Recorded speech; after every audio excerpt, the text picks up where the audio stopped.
Well, good day. This is Wednesday, and I have our Wednesday word for us, kind of a preview of Sunday's sermon. I was asked to preach a kind of a retrospective sermon on Easter. We're a week away from Easter, kind of looking back and answering the question, Easter, so what? What difference should Easter make in our lives? And it occurred to me there are three kinds of people when it comes to responding to the gospel. Basically, there are unbelievers who say no to Jesus. There are nominal Christians who say yes to Jesus, but for whom Jesus doesn't seem to make a real big difference in their daily lives. And then there are those like you who are watching this Wednesday Word video who are committed Christians, a third category of Christians who really get it. You've jumped in with both feet and you're part of God's story, living a very meaningful existence on this planet.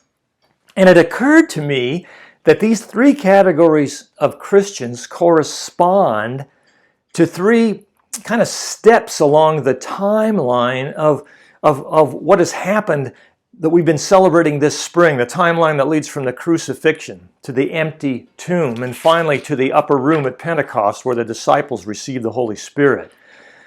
You're going to find, maybe even attached to this email here, but certainly by Saturday, you'll find access to a two-page, rather extensive outline I've put together for you for this sermon.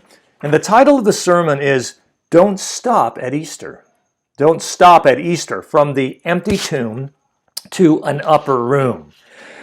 And it goes kind of like this. When you think about, again, these three classes of people, unbelievers and nominal Christians and committed Christians, think about the pilgrimage of the disciples in the Gospels. If they had stopped at the cross and not gone to the resurrection, we have a lot of people out here who believe that Jesus really lived and died. In fact, most people do.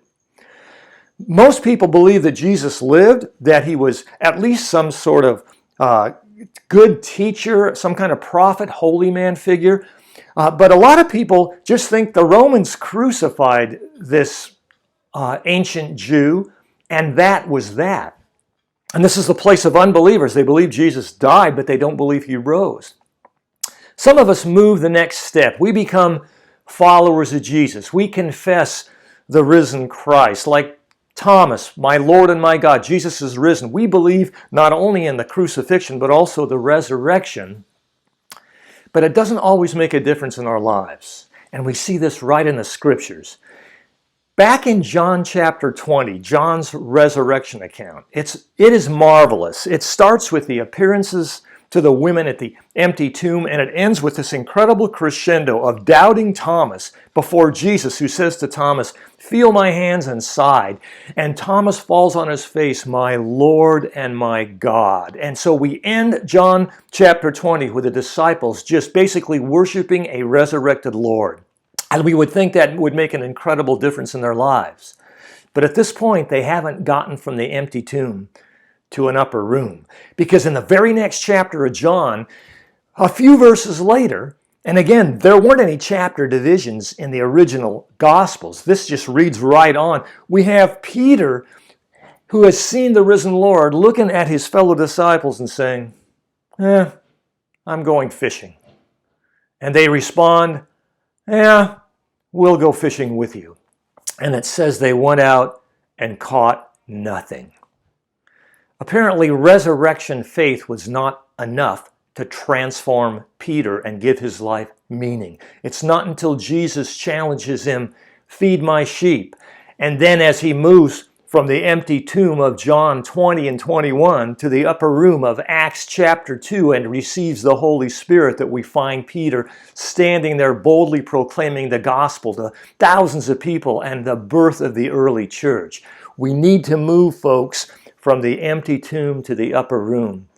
And that's what our Sunday message is going to be all about. So I'd encourage you to be reading in preparation. Read Acts chapter 1 and chapter 2. We're going to draw some points from those passages to remind ourselves what an amazing story God has written you and I into, and how much meaning we can have in our lives as a result. Again, you can believe in the resurrection and you can just kind of tack Jesus onto your life and not really be involved in the ongoing story of reaching the world with the gospel. And you can still have a pretty interesting life, especially in our world, in our normal world at any rate.